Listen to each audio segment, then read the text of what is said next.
As we continue our Advent theme of cleaning out the manger and putting in fresh straw, in order to prepare our hearts to receive our Lord.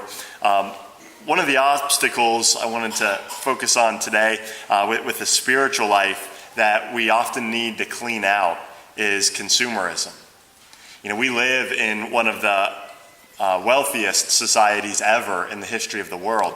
And so we have access to all sorts of material possessions that we can surround ourselves with that just wasn't possible in other times of history. And, especially as we think about the Advent season, sometimes Advent can get hijacked with shopping and the consumerism side of the holidays. And so what is consumerism?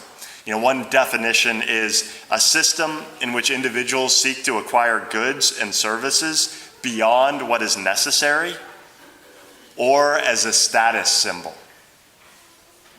And so a good question to ask ourselves, are we concerned if something that we have isn't as new or as good as what somebody else has? Does that bother us? Do we always need to have the best or the newest thing? Or are we concerned with accumulating more than we need? Or do we get a rush with buying something new, which leads us to always want to be out buying something?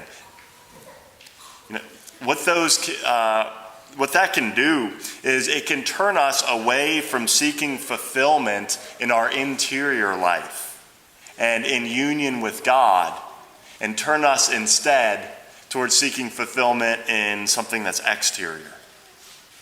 Why should we trade union with God, the infinite God who created the entire universe, who's so close to us that anytime we turn to him, he's there, ready to listen to us? Why would we trade that to be dependent upon some exterior possession for our happiness?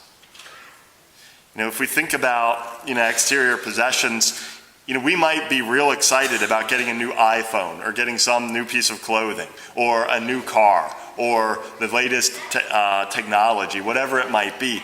But once we get those things, we know that wears off quickly. And a few days later, we're on to the next thing. And that next thing that we're after isn't going to bring us lasting peace out either. And we know that it's not. Or if we think about buying things as a status symbol, we ultimately can't control what other people think of us. And who cares what somebody else thinks?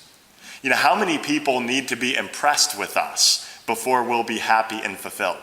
Will we be happy and fulfilled if one person is impressed with something that we have? Or do we need 1,000 people to be impressed? Or maybe the truth is we'll never be satisfied with other people being impressed with some fancy thing that we have. Because what truly matters is not what other people think of us, but who we are in the eyes of God. It's only in the interior life that we can find lasting peace, because lasting peace can't be dependent upon exterior things and circumstances, which can very easily change. We know that things can be taken away from us in an instant. But in true lasting peace flows from a knowledge of who God is, a knowledge of his goodness, and a knowledge of the care and the relationship that he wants to have for us. The knowledge that at every moment we're in the hands of our loving Father. If we seek knowledge of God and a real relationship with him, that's what's going to bring lasting peace, and not being focused on possessions, whether it's the thrill we might get from them or what other people think of them. So does that mean we can't buy Christmas presents? Yes, that's what I'm getting at. No presents for Christmas. No, that's certainly a fine custom, and there's nothing wrong with that. But a good test for us is to ask the question, are we grateful for the things that we have? And are we satisfied with what we have and what we receive? And do those things actually lead us towards gratitude towards God? Do they lift up our hearts? Do we think about the many ways in which we're blessed? And does that allow our heart to transcend those things and to be grateful to God for being so gracious and so generous with us? Are we able to transcend those things and enter more deeply into the interior life through gratitude? Or are those things a distraction that are pulling us away from the interior life and away from prayer to lead us to seek satisfaction in things apart from God, in creation rather than the Creator? I've recently read a line from one of Pope Leo XIII's encyclicals where he was talking about the Blessed Virgin Mary. He had a very, very interesting quote. He said, "She was born, it is true, of the royal family of David, but she fell heir to none of the wealth and grandeur of her ancestors. She passed her life in obscurity, in a humble town, in a home humbler still.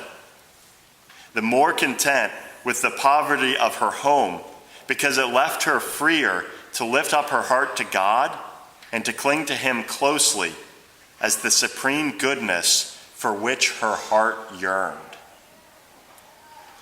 And so Mary was of the line of David, a royal line, but she didn't have any of the wealth or possessions. But she embraced poverty because it left her heart free to cling to what she truly yearned for, which was union with God.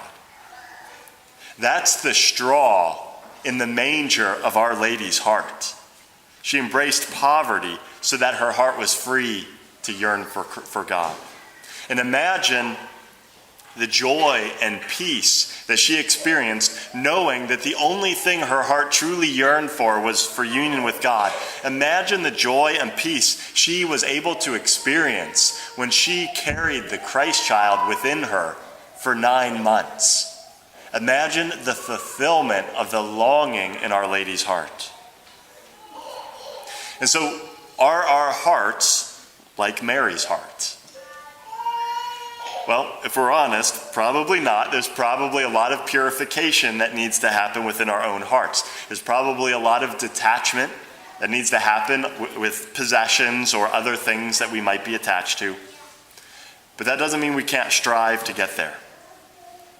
And so in our first reading, Isaiah, he says, "In my God is the joy of my soul." And I think that's a very profound line for us to meditate upon. Are we detached enough from material possessions that the joy of our soul is in God? Is that true for us? And so I encourage us to take that line from our first reading today to prayer this week. And to pray that that be the case. That God is or becomes the joy of our soul. And that yearning for God will increase. And especially if we have the opportunity to go to Eucharistic adoration this week. Spend a half an hour, spend an hour in the Lord's presence and pray to him for the grace that the joy of our soul is truly in God, who will satisfy those longings beyond anything we can possibly imagine.